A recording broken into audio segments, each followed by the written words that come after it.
Hello and welcome नमस्ते। मेरो एजेन्सीले आज मलाई हैन त्यो वर्क परमिट आएर त्यो मेडिकलको लागि बोलाएको छ। अब म त्यसको लागि जाँदैछु। त्यसैले के कस्तो हुन्छ त्यसको बारेमा म तपाईलाई सिधा A to Z देखा भन्ने छु के कस्तो प्रोसेस हुन्छ। त्यसैले कन्टिन्यू गर्नु। म चाहिँ गइरहेछु। Way back a year ago, I've changed for the better this time. जति ढिलो भयो भने मैले क्रिम लगाउन चाहिँ छुटाउँदिन। I strive just to say I'm alright, and for the first time in a long time I'm alright. I've seen a lot of change, been through a lot of pain.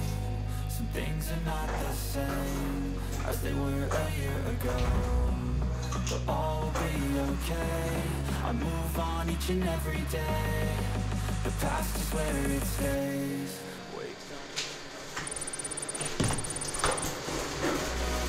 एकदमै म ढिलो भइसकेको छु।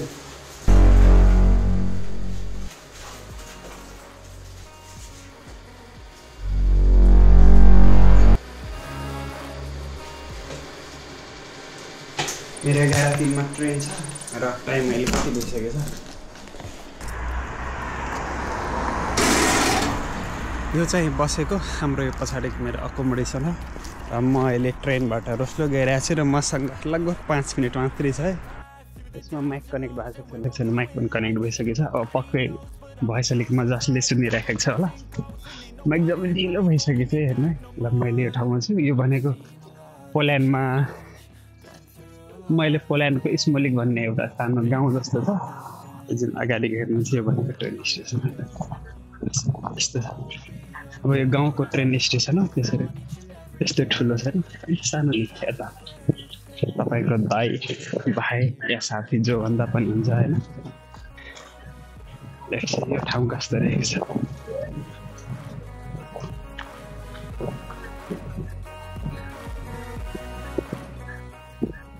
यतातिर प्रायः चाहिँ अब फाल्टै हुन्छ क्या। जस्तै अब यता भनेको मार्केटतिर जस्तै प्रायः चाहिँ हामी अब हाम्रो नेपालमा के हुन्छ त हामी मार्केटमा एक ठाउँबाट अर्को ठाउँ जानु पर्यो भने हामीले प्रायः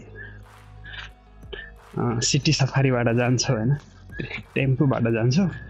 तर यहाँ भनेको मार्केट एरियाको लागि फाल्टै ट्रेनहरू हुन्छ। अनि अब यस्तो अलिक टाढासम्म गर्नु पर्यो भने मेरो पछाडि ट्रेन पनि आइराखेको छ। धेरै नजिकै आइपुग्नु भएको छ। म फेरि धेरै वेट गर्नुपर्ने हुन्छ तर म टाइममा आइपुगेछु। मेरो लागि राम्रो कुरा भयो। यहाँ भनेको पोल्यान्ड तपाईँलाई ट्रेन पनि आइपुग्यो। अन्त ट्रेनको भ्यालु तब महसुस हुन्छ जब 1 सेकेन्डले गर्दाखेरि ट्रेन छुट्छ क्या। त्यही मेरो हुन्थ्यो। मैले 5-10 सेकेन्ड ढिलो भएको है मेरो ट्रेन छ। अनि यो ठाउँमा मैले आइपुगेँ। ओके सो अब हामी जस्तै ट्रेनमा आइसक्यो है। तपाईँ हेर्न सक्नुहुन्छ म चढेको 1 मिनट पनि भएन होला। अनि बन्द गरेर यहाँ भित्र अब आएछु। तपाईँहरू पोल्यान्डमा यदि पहिले टिकट काट्नु पर्नुहुन्छ तपाईँले अनलाइन पनि त्यो गर्न सक्नुहुन्छ। नभए तपाईँले ठ्याक्कै उहाँहरूसँग पनि काट्नु सक्नुहुन्छ।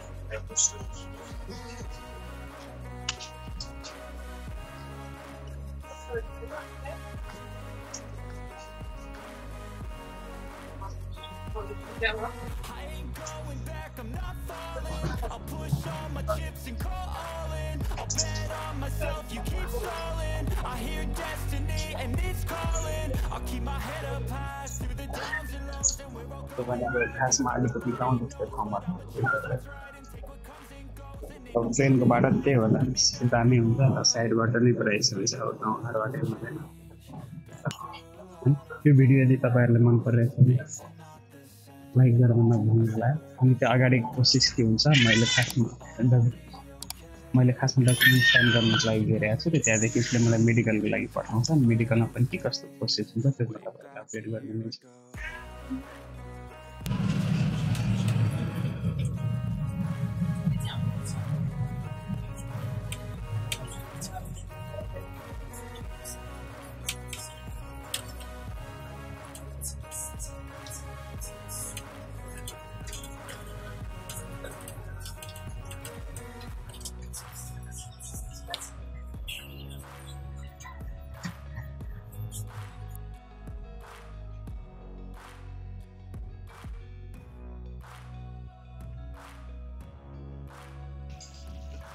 लगभग 1 वर्ष भयो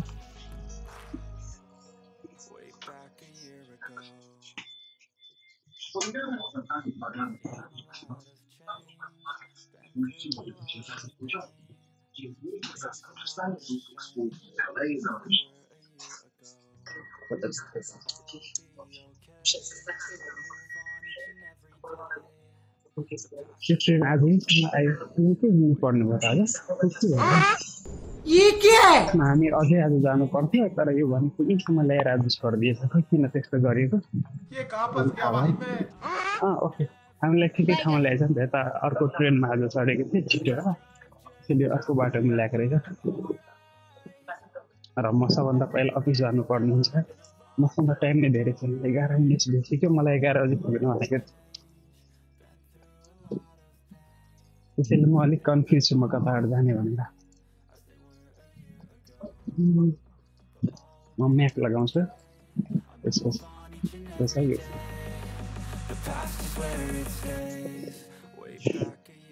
अब यस्तो भित्र हिँड्नु पर्यो भने त यस्तो पहिलो बसहरू हुन्छ अनि साथै ट्रेन पनि पहिले हिँड्छ कि म तपाईँलाई त्यो यता मार्केटभित्र ट्राभल गर्ने मात्रै पनि देखाउँछु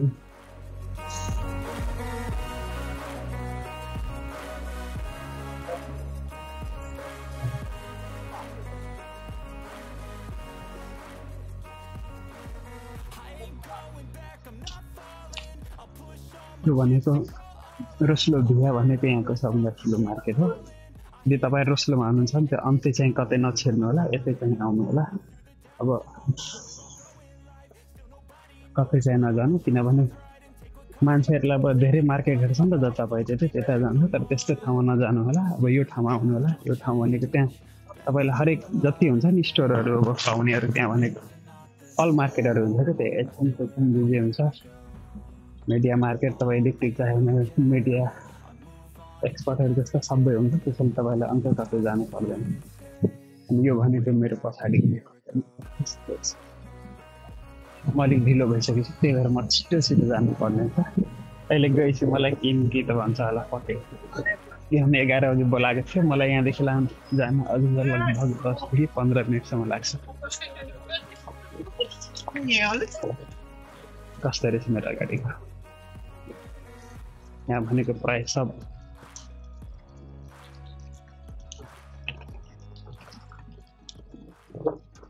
के हो के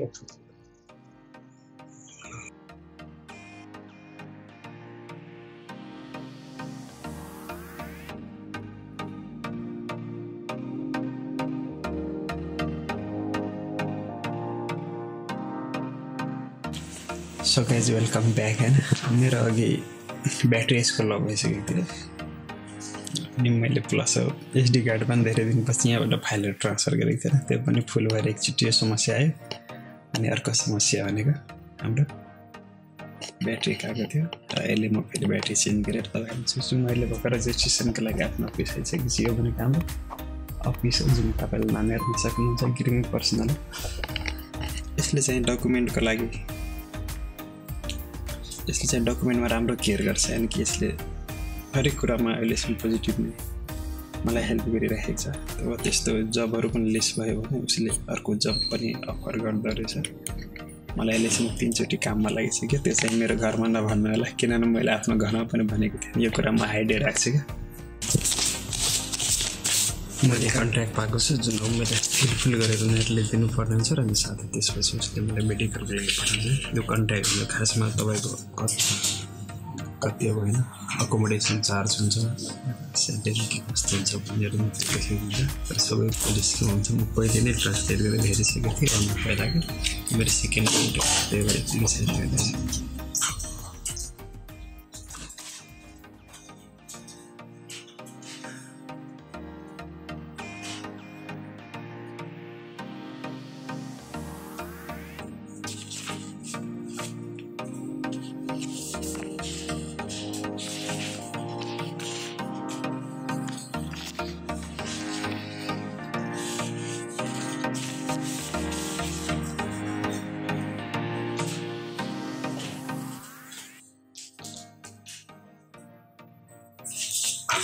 पेपरहरू कतिवटा दिइसक्यो